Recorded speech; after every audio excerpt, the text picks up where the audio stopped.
পরিষ্কার বলে দিতে চাই, অন্য কোন জঙ্গিবাদী নাটক প্রথম দিল্লি স্টারের নাটক দিয়ে এই শহীদের রক্তকে ধামাচাপা দেওয়া যাবে না। ভাইয়েরা, পরিষ্কার বলে দিতে চাই, এই শহীদ শরীফ ওসমান হাদির খুনিদেরকে অনতিবিলম্বে গ্রেফতার করে ফাঁসি কার্যকর করতে হবে।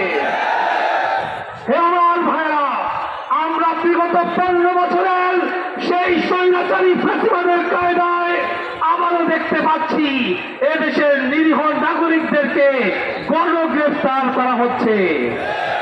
এর নাম দিয়েছে তারা, 2টা বিল্ডিং এ নাকি আগুন লাগিয়েছে কে বা কারা। তার কারণে ফেসবুকে যে তার ব্যাপারে একটা কমেন্ট করেছে তাকেও গ্রেফতার করা হয়েছে। মাওলানা আতাউর রহমান বিক্রমপুরীকে নরসিংদী থেকে গ্রেফতার করা হয়েছে, তার ব্যাপারে কোনো অভিযোগ দিতে পারে নাই, যার কারণে 1974 সালের সেই কুখ্যাত আইনে তাকে ডিটেনশন দেওয়া হয়েছে 90 দিন। পরিষ্কার বোঝা যাচ্ছে এই সরকারের একটা অংশ সেই কুখ্যাত ফ্যাসিবাদ এবং শেখ মুজিবের প্রেতাত্মায় বসে আছে। আমার ভাইরা, 2000 মানুষের জীবন এবং রক্তের বিনিময়ে যেই বৈষম্যহীন বাংলাদেশের কথা আমাদেরকে শোনানো হয়েছিল, সেই বৈষম্যহীন বাংলাদেশের জনগণ সেই কুখ্যাত ফ্যাসিবাদের সেই আইন মেনে নিবে না, নিবে না, নিবে না। আমরা পরিষ্কার বলে দিচ্ছি, এই দেশের সকল স্বাধীন মিডিয়া, সকল নিউজ পত্রিকা, তাদেরকে স্বাধীনতা দিতে হবে।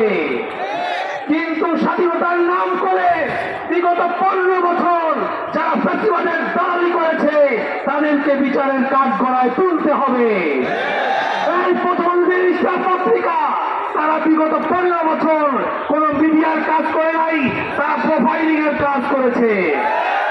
ফ্যাসিবাদ দিল্লির নিকৃষ্ট দালালি করেছে, তারা নিরপরাধ মানুষকে হত্যাযোগ্য করেছে, জনগণের মধ্যে নিরপরাধ মানুষদেরকে জঙ্গি জঙ্গি বলে তাদের জীবন বিপন্ন করেছে। সুতরাং শেখ হাসিনার সময়ে সেই 2000 মানুষ শহীদ হয়েছে, তাদের প্রত্যেকের রক্ত এই প্রথম আলো দিল্লি ইসলামের গায়ে লেগে আছে। আমরা এর বিচার চাই। একইভাবে এই প্রথম আলো দিল্লি ইসলাম অফিসে হামলার অজুহাতে যেই মিথ্যা নাটক পঞ্চায়িত করা হচ্ছে, সেই নাটকে আবার গণগ্রেফতার করা হচ্ছে, এই মিথ্যা নাটক বন্ধ করতে হবে। মাওলানা আতাউর রহমান বিক্রমপুরী, মাওলানা আইনুল হক কাসিমি, মাওলানা ওমর ফারুক সহ যেই সকল নিরপরাধ ব্যক্তিদেরকে গ্রেফতার করা হয়েছে, অনতিবিলম্বে তাদের মুক্তির দাবি জানাচ্ছি আমরা। একইভাবে আমরা জানি, আপনারা জানেন, এই দেশে বাংলা এডিশন নামে একটা মিডিয়া মাত্র তারা যাত্রা শুরু করেছে।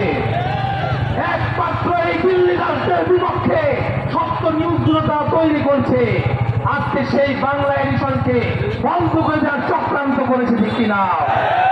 এই তৌহিদ জনতা, এই আপামর মুসলিম জনতা এইভাবে স্বাধীন মত প্রকাশের পথে প্রতিবন্ধকতা সৃষ্টি করা, মিথ্যা অজুহাতে এই বাংলা এডিশন বন্ধ করার চক্রান্ত মেনে নিবে না, মেনে নিবে না, মেনে নিবে না। হে আমার ভাইরা, আজকে আমাদের সামনে পরিষ্কার, ইন্দ্রাকে ফিন্নাহারি সাবহান তামিরা, এই উম্মার জন্য সামনে বিপ্লবের দীর্ঘ পথ পড়ে আছে। আমাদেরকে শান্তিপূর্ণ উপায়ে কৌশলের সাথে সেই দীর্ঘ পথ পাড়ি দিয়ে এই দেশে ইনসাফ প্রতিষ্ঠা করতে হবে, আল্লাহর বিধান প্রতিষ্ঠা করতে হবে। আল্লাহর আইন কানুন প্রতিষ্ঠার মাধ্যমেই এই দেশের মানুষ প্রকৃত শান্তি নিরাপত্তা ফিরে পাবে। আমার ভাইরা, আজকে এই যে কোনো চক্রান্ত এবং ষড়যন্ত্রের ব্যাপারে আপনারা সতর্ক থাকবেন। সরকারের মধ্যকার একটা অংশ চাচ্ছে মুসলিম যুব তরুণদেরকে উস্কানি দিয়ে একটা বিশৃঙ্খলা সৃষ্টি করে নির্বাচনকে বানচাল করে ওই সকল দালালদেরকে আরো লম্বা সময় ক্ষমতার সাথে আক্রমণ করাতে।